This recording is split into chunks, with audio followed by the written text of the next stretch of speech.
ಅದಕ್ಕೆ ಯಾವುದೇ ಅನುದಾನದ ಕೊರತೆ ಇಲ್ಲ. ನಮ್ಮ ತಾಲೂಕಿನಲ್ಲಿ ಕೆಲಸ ಸುನಾಮಿ ಬಂದಂಗೆ ಬರ್ತಾ ಇದೆ. ಇನ್ನು 3 ವರ್ಷದಲ್ಲಿ ಏನು ಹಾಕತ್ತು.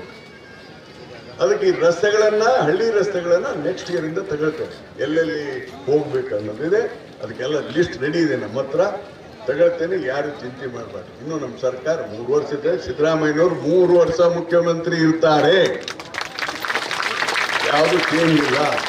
ಅದಕ್ಕೆ ಎಲ್ಲ ಕೆಲಸಗಳನ್ನು ಮಾಡ್ತೇವೆ. ಯಾರು ಏನು ಮಾಡಬೇಕು ಅಂತ ಅವಶ್ಯಕತೆ ಇಲ್ಲ. ಆಮೇಲೆ ಇಲ್ಲೊಂದು ಮತ್ತೊಂದು ಬಸ್ ಸ್ಟ್ಯಾಂಡ್ ಕಟ್ತಾ ಇದ್ದೀನಿ. ಎಲ್ಲಿ? ಉಪ್ಪಲ್ದಿನ್ನಿ ಕ್ರಾಸ್. ನಂದೇನು ಸಮಸ್ಯೆ ಇಲ್ಲ, 3 ಕೋಟಿ ಕೊಟ್ಟುಬಿಟ್ಟಿದೆ. ನಾವು ನ್ಯಾಷನಲ್ ಹೈವೇ ಅಥಾರಿಟಿ ಆಫ್ ಇಂಡಿಯಾದವರು ಪರ್ಮಿಷನ್ ಕೊಡ್ತಾ ಇಲ್ಲ, ಹೆಂಗೆಂಗೋ ಮಾಡಿಸ್ತಾ ಇದ್ದೀವಿ, ಪ್ರಯತ್ನ ಮಾಡ್ತಾ ಇದ್ದೇವೆ. ಈಗ ಒಂಕಲ್ಗುಂಟೆ ಬಸ್ ಸ್ಟ್ಯಾಂಡ್ ಆತಿಲ್ಲ, ಈಗ ಆಗೈತಾ ಇಲ್ಲ? 4 ಕೋಟಿ ಹೆಂಗೆ ರೋಡ್ ಬಂದಿದೆ. ಮಂಗಳೂರಿನಲ್ಲಿ 6 ಕೋಟಿ. ಏನಪ್ಪ ಶಿವಲಿಂಗಪ್ಪ ನೀನು ಬಾಯ್ ಶಿವಲಿಂಗಪ್ಪ 6 ಕೋಟಿ ಮಾಡಿನೇ ಇಲ್ಲ, ಟೆಂಡರ್ ಆತಿಲ್ಲ. ಈಗ 6 ಕೋಟಿ ಬಸ್ ಸ್ಟ್ಯಾಂಡ್ ಅಲ್ಲಿ.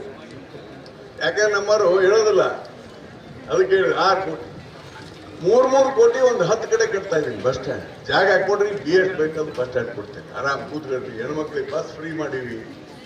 ಹೀಗಾಗಿ ಮತ್ತೆ ನೋಡೋಣ ಏನೇನು ಅಭಿವೃದ್ಧಿ ಕೆಲಸ ಜಾಸ್ತಿ ಹಾಕವ. ಯಾರ ಕೇಳಿದ್ರು ಪ್ರಶ್ನೆ ಅವರು, ಏನ್ರಿ ಗ್ಯಾರಂಟಿ ನಿಲ್ಲಿಸ್ಬಿಡ್ತೀರಂತ.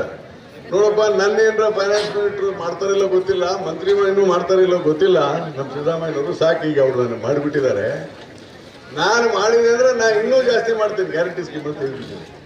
ನಮ್ಮ ಆರ್ಥಿಕ ಪರಿಸ್ಥಿತಿ ಇನ್ನೂ ಸುಧಾರಣೆ ಮಾಡಿದ್ರೆ ಸ್ವಲ್ಪ ಗಂಡ್ಮಕ್ಳಿಗೂ ಬಸ್ ಫ್ರೀ ಮಾಡಿಬಿಡ. ಆರ್ಥಿಕ ಪರಿಸ್ಥಿತಿ ಸುಧಾರಣೆ ಆದ್ರೆ ಮತ್ತೆ ನೀವು ಅರ್ಧ ಬರಿಬೇಡ್ರಿ ಪ್ರಶ್ನೆ. ಆಮೇಲೆ ಮತ್ತೆ ಸಿದ್ದರಾಮಯ್ಯನವ್ರು ಬೈತಾರೆ. ನಾನು ಆರ್ಥಿಕ ಪರಿಸ್ಥಿತಿ ಸುಧಾರಣೆಯಾಗಿ ಎಲ್ಲ ಆದ್ರೆ ಸುಧಾರಣೆಗೆ ಹೇಳಿದೆ. ನಾವು ಯಾರು ಗ್ಯಾರಂಟಿ ವಿರೋಧಿಲ್ಲ ಅನ್ನೋದಕ್ಕಿಂತ ಹೇಳಿದೆ ಮಾಡ್ತೀವಿ. ನಮ್ಗೊಂದು ಬದ್ಧತೆ ಇದೆ. ಸಿದ್ದರಾಮಯ್ಯನವ್ರಿಗೆ ಬಡವರ ಬಗ್ಗೆ, ಹೆಣ್ಮಕ್ಳ ಬಗ್ಗೆ, ಜನರ ಬಗ್ಗೆ ಕಳಕಳಿ ಇರೋಂಥ ಮನುಷ್ಯ.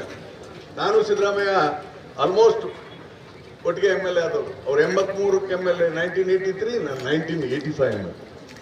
ಹೀಗಾಗಿ 40 ವರ್ಷ ಆಯ್ತು. ನಮ್ಮ ಜನರು ಆಶೀರ್ವಾದ ಇದೆ, ಜನರು ಮಾಡಿದ್ದಾರೆ. ಇವತ್ತು ನಮ್ಮ ತಾಲೂಕಿನಲ್ಲಿ ರೈಲ್ವೆ ಆಗಿದೆ, ನ್ಯಾಷನಲ್ ಹೈವೇ ಆಗಿದೆ, ಕುಡಿಯ ನೀರು